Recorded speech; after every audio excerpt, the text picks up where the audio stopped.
What up? Welcome back. It is Bone. Oh, yeah.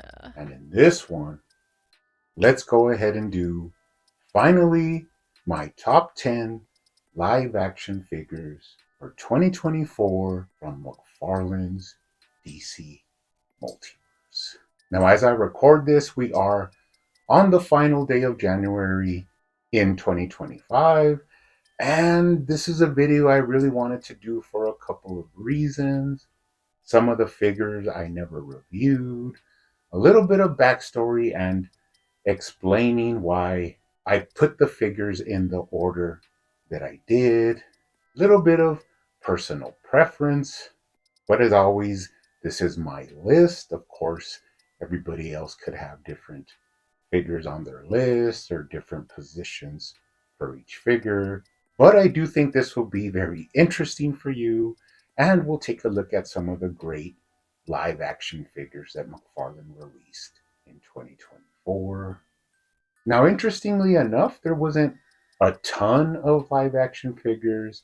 I did omit some, and honestly, originally, I'm not a big live action figure collector. I never really collected live action figures until McFarlane got the DC license. Although I do own some of the older Mattel live action figures, I wasn't a completist or I wasn't really actively collecting Mattel live action figures. I kind of went back and picked up some on the aftermarket after the fact. So for me, it is very interesting that now I am all in on the live action from McFarlane's DC Multiverse. But let's go ahead and get into it. As always, this is my list. Everybody's will be different, but this is mine.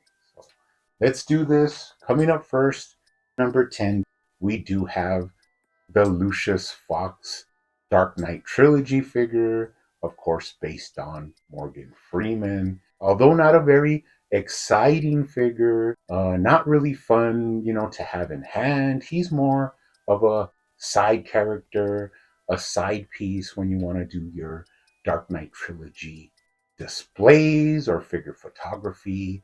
But the reason he did make the list is because this is a really well executed figure. Aside from the newer part that they added to complete this figure, one of the big things I enjoyed was the head sculpt. Now they really got it down to where, even though I'll have to say a lot of the figures in this list are going to have very accurate, very beautifully done head sculpts, and this is no exception. I mean, they even got the freckles down, which was a really nice detail. Like I said, not super exciting figure, but I mean, come on. It is a Morgan Freeman 7-inch action figure, which most people would love to have in their collection just as is. Only interesting thing is he does have, I think it's a cell phone. But once again, number 10 on the list, starting it off, he did come with the Tumbler, which is a vehicle I never reviewed or looked at, but I do have it in my collection. Maybe we'll look at it in the future. But that is my number 10, Lucius Fox from the Dark Knight trilogy. Now, coming in at number 9, gonna be a little bit controversial, but it is my list, and I'm gonna bring out very few figures. This is one of the three that I will bring out, and this is gonna be the 66 Batman from the television series, of course, portrayed by Adam West, RIP. Now, the reason he is so low on my list, coming in at number 9, is because, in all honesty, I'm not a huge 66 Batman fan. I mean, I do enjoy it. I think I really enjoy the intro of the show more than I ever really liked watching the whole episodes. Just never been really partial to that campiness or really, shark repellent comedy that they have. Although I do have to tell you, I really respect what this series and what Adam West and this version of Batman did for the Batman mythos. it is a huge part of a lot of people's love for the Cape Crusader, which I cannot hate on. And of course, there are aspects that I do enjoy from the 66 Batman TV show. Now, the costume is a whole other thing we'll have to talk about. The execution, although fairly well done, even down to the boots. One of the big negatives I had with this one was the cape. Now, I already switched out the cape for the cape that came with Hugo Strange. That cape was very small for that figure, and I had seen a lot of people online switching it out, but of course I had to tackle it in my own way. Now I was very happy with the final product that I produced, switching out the cape and still making it look clean, like if that is the way it came out of the factory. Now, another thing to say about this figure, the release of it, very solid release, a lot of accessories, extra hands, a bat radio, a batarang. You even have the hands where he can do the bat 2C, which is, bringing up the same thing why I'm not a big fan of 66 Batman, but I could still laugh and enjoy some of the source material. Now, of course, switching up the cape makes him a very fun figure. Doing this video, I had to pose him around a little bit and really got a lot more enjoyment than when he had that long, cumbersome cape. There is another aspect of this figure about me that I wanted to bring up, and that was that I found this figure in store months ago.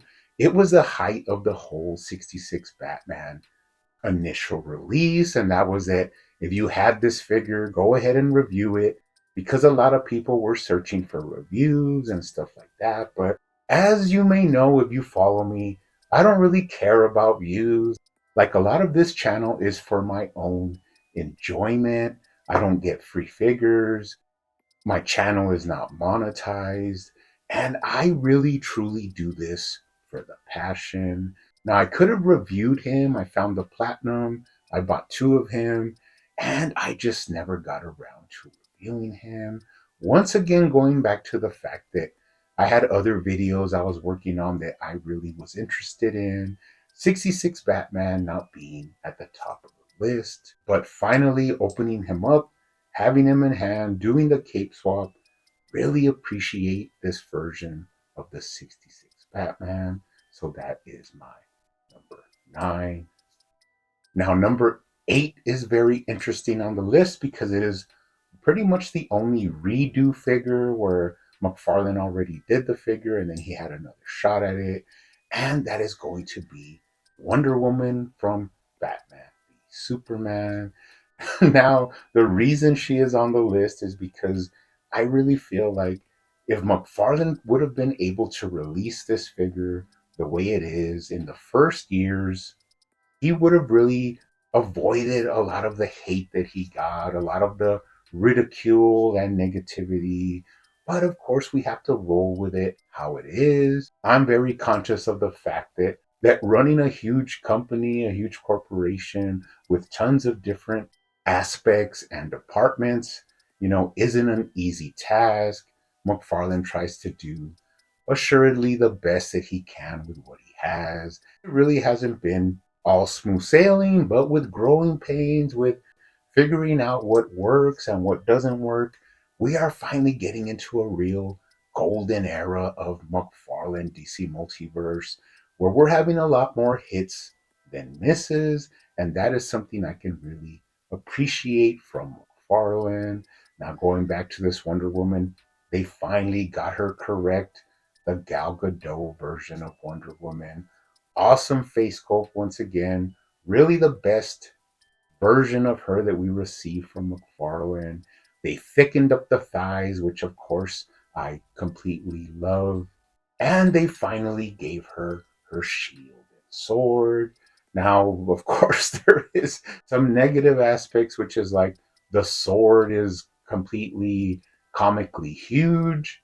But aside from that, a very solid release and definitely a must have if you want her to display with the rest of the BBS display. So that is my number 8, Gal Gadot's Wonder Woman from Batman v Superman. Coming in at number 7, one that's probably out there compared to a lot of other lists, and that is the Riddler from Batman Forever. Now, this is just cracking the very tip of the whole wave of Batman Forever, which we will get into. So many great figures in that wave. It's really cool to look at it and finally get all of these figures in hand, representing the characters from Batman Forever. Now, of course, this is the Jim Carrey version of the Riddler, and it is a very solid release. Not only do you get a couple of extra hands, you also get his Riddler cane.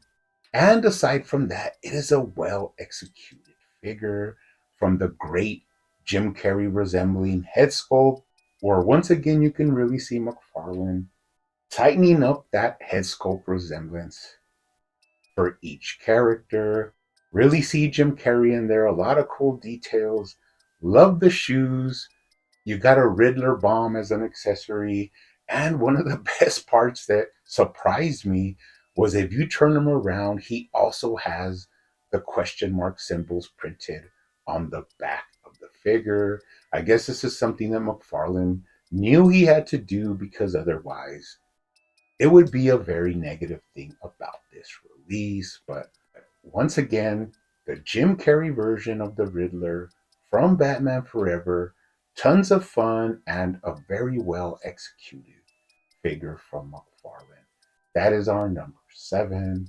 Now, coming in at number 6 is really a personal favorite of mine, although it does have a lot of negative aspects to it, which I was not a fan of. In its core, it is great to finally have this version of Batman, and that is Nightmare Batman from Batman v Superman. Now, we all know what it's missing. It's missing his weapons. Another thing I wasn't a big fan of was the color of the coat. While I am happy that they went with a plastic coat, they really missed the mark on the color. It should have been a darker brown, more dirtied up. They did try, but this leaves the window open for them to try one more time. Now, you can get 2 versions of this figure, which will allow you to get the weapons needed, and that is from the 2-pack with the armored Batman, where he has that face covering, and you can get his rifle and his handgun. Now, I have started customizing my version of Nightmare Batman. I added the holster on his thigh. It is workable, so you can add his pistol. I painted the pistol. The grip is white in the film, so I painted that up and added a sealer so the paint would be protected. I repainted the eyes, which, although they did a good job at the head sculpt, of course portrayed by Ben Affleck, the eyes were like a little bit too wide open and had a lot of white there that was very distracting. Now, as you can see, I added some black around the eyes just to make it a little bit more lifelike and add some depth to the eyes. So I've started customizing. I am going to repaint it all. That brings up one of the big negative aspects about this release, and that was that although we got the binoculars, we got the removable eye goggles, which was cool, all new details and sculpts that McFarlane added, but he did have to cut a corner, and that was it. I think the forearm part is the original mold. It doesn't have the mold of the coat. And although they painted it to match the coat, and you can't really see it at a first glance, it's still something that offended me personally. So I don't know if I'll try and rework that. Basically, for what it is still a very nice release of a Nightmare Batman, something that I knew was going to come, but I just didn't know how long it would take. But he is great to have for the Snyderverse collection in a whole. And that is my number 6, Nightmare Batman from Batman v Superman. Now, before we get to number 5, I want to do an honorable mention, and that is going to be Alfred from Batman Forever. Once again, branching out and getting some not hero versions of characters, but something you definitely want for your Batman Forever display. Now, I think the actor is McGinnis or something like that, but it is a multiple role throughout different films for this Alfred character. And at first glance, although reusing some parts that McFarlane had, there are some added cool details. Now, one thing I will not forgive, and that is McFarlane trying to sneak a quick one by us, and that is that the glasses do not have any lenses in them. It's just hollow. So, once again, if you just look at it in a glance, you can't tell. In a display, it'll look awesome.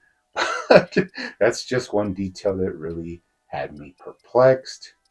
But it is an honorable mention. That's one reason he didn't make the list.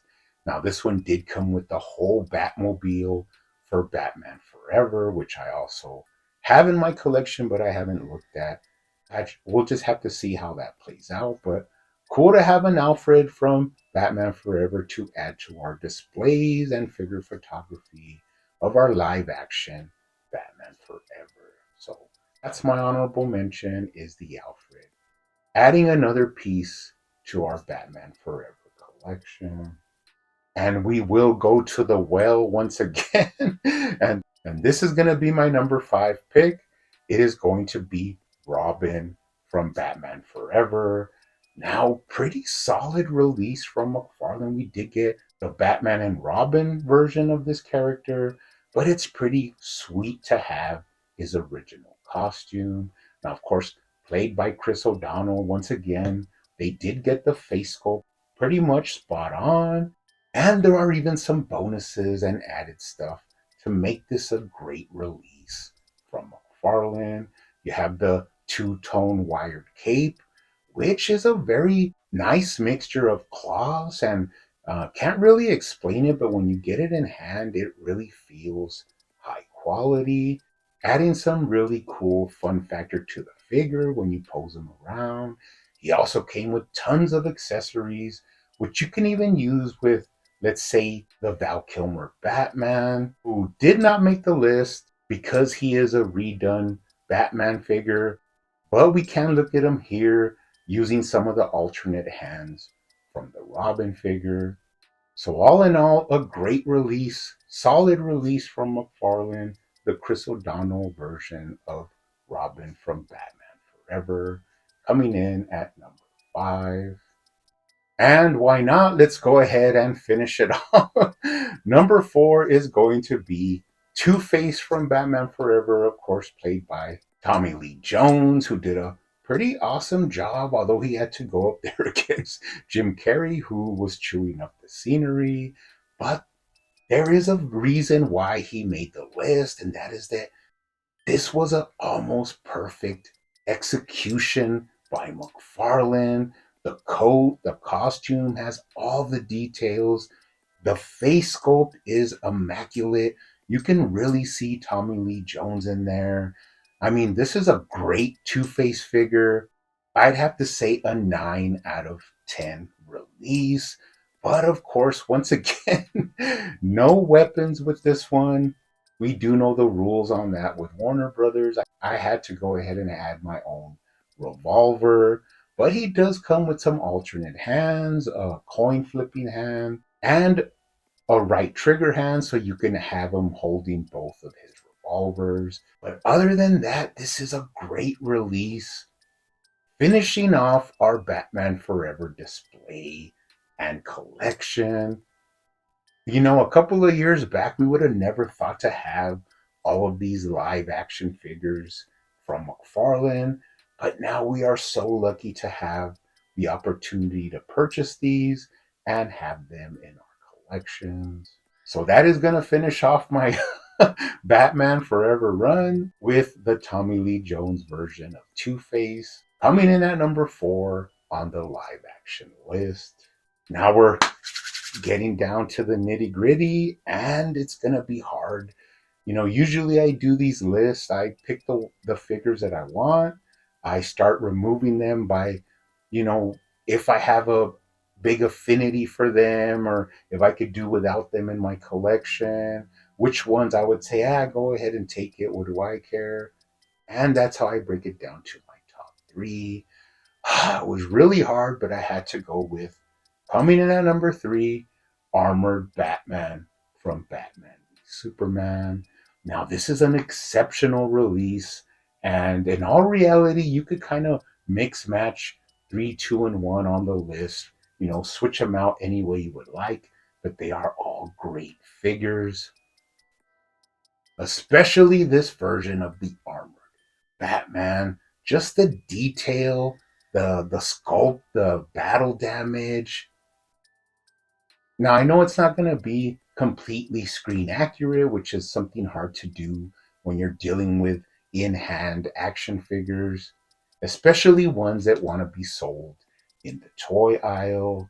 But you got an awesome helmet with dings and scratches. You got the wired cloth cape, which really adds to the dynamic posability. Now, there is the other version of this one that came with the Nightmare Batman, where he has, the battle damaged helmet, where you can see half of Batfleck's face in there. Add the kryptonite spear, and you have a pretty sweet armored Batman to add to your collection. Now, the big negative for me, which was very hard to find a bad part of this release, and that is that, of course, once again, you have to buy two versions to get everything you need, just like the Nightmare Batman. To get alternate hands, to get the alternate head, you had to buy two different versions, but that is just a toy company tactic that we're not really ever going to be done with. The big negative about this one, I just was not a fan of the way they did the ankle joint. Very sad to see McFarlane go backwards, because after doing so much innovation with the ankle joints and making them look so clean and aesthetic, he reverted back on this one to that big cylindrical ball joint that just sticks out. Now, in certain poses, you're not going to really see it, so it's not too much of a negative factor. But the big part is, I just wish they would have went with a different hinge on here to make it look more cleaner. But aside from that, once again, awesome figure to add to your BBS collection. Now, another thing I want to bring up is I just happen to have the Mattel version of Armored Batman handy. And when I put them next to each other, I cannot still believe in the year of our Lord 2025, we still have people saying that Mattel did it better than McFarlane. I mean, some choices, of course, by Mattel were more screen accurate, and that's about it. But articulation, design, sculpt, aesthetics, you're just not going to compare a McFarlane DC Multiverse figure with a Mattel Multiverse figure. There's just no way. You're looking at a beautiful piece of art compared to a McDonald's toy. So let's put that one to bed, because McFarlane is really going all out with the DC Multiverse line. So that is our number three, Armored Batman. Now, coming in, the runner up, a close second to my favorite live action figure of 2024. And it is going to be a lot of people's favorite, and that is 1978 Christopher Reeve Superman. Now, I'm kind of torn on this one because, once again, not a big fan of the simplicity and the missing of detailed sculpt, but I do have to appreciate this figure and give it its props for what it is, a fantastic release by McFarlane, especially looking at that $30 price point. Just not going to get anything that compares to this collector's edition release. Tons of hands, alternate head sculpt, great resemblance to Christopher Reeve, RIP. Now, it's not perfect. Some angles, of course, are much better than others for the resemblance to Mr. Reeves. But all in all, McFarlane did a very good job. Now, I know a lot of people love this release, love this figure. Some people don't enjoy it, which of course you're going to have. But for me, the more I played around with him and added some other details, he is a great, fantastic release from McFarlane. Now, I did have to do my own little touch ups, which was I added a matte coat to the whole figure to tone down the glossiness a little bit, and it looks a lot better. Just doesn't get so much of that reflectiveness or plastic look that a lot of people don't enjoy.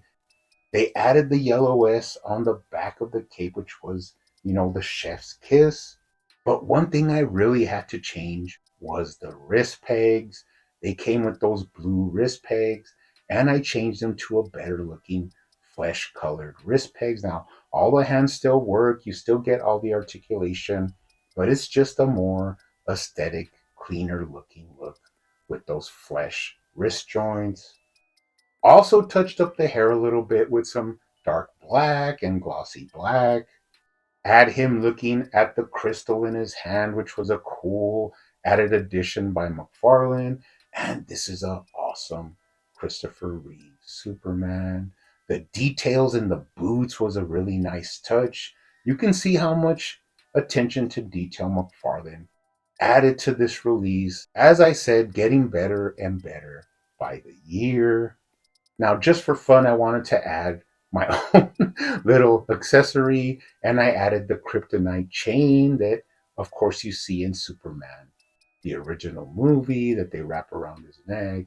But it was just a quick little thing I did just to have some fun with this Reeve Superman from the 1970 film. Now, once again, I want to bring up I've had this figure for a couple of weeks. I ordered two and they came in. But once again, I was working on so many customs, so many things that I want to do, so many videos because, of course, I do reviews, I do customs, I do topic videos. I just never got around to reviewing the Superman. But one thing that does show you is that I'm not here for the clicks. I don't have to be first. I just want to put out content that everyone can enjoy as well as I can enjoy making it. But that is my number two figure on the list. Great release, awesome figure, 1978, Christopher Reeve, Superman. Now, this is going to sound pretty crazy, but I had to go back to my favorite figure, the fun I had with it, how many times I pick him up and move him around and pose him and display him. And my number one is going to have to be BVS Batman, the Batfleck version of the Dark Knight. Now, I know a lot of people won't agree with me on this one, especially because it's not so screen accurate. The build, the aesthetics do not match. But upon making this list and looking at this figure, I did come to understand a couple of things, and that is that when I see a figure that tries to replicate Affleck's portrayal of Batman in the film, it can tend to look a little bit distorted, like the head is too large, the body is really proportioned kind of weird, kind of like a Mezco figure, really short and stocky. And with this release, I think they went more with an eye appealing look for the Batman, more leaner, more aesthetic, something that jumps off the pegs in the toy aisle. And I know it's going to be kind of controversial, but I really love this figure. Of course, I've done my customs. I made my thick neck trapezius Batfleck, which is this one right here. And I really have a fun time posing him. Every time I pick him up, I cannot put him down. Of course, I have the standard release, and I also have my black murdered out version of Batman v Superman with the grenade launcher. And in all reality, I think I ended up buying five of these figures. So I still have one in package. I have one for my mint in box collection. And I've just had tons of fun with this particular release from McFarlane's DC live action line. So although, some people won't agree with me, they have other favorite figures. For me, as a whole package, This was one of the funnest releases of the year for me. And I still have one more custom that I want to do. So it will continue. I will still always enjoy this Batfleck version of Batman v Superman from McFarlane's DC Multiverse. So, anyways, that's it, guys. Sorry it took me so long, but I wanted to get this one out just for the lulz. But as always, keep hunting out there, keep collecting, keep customizing, and I will see you on the next one.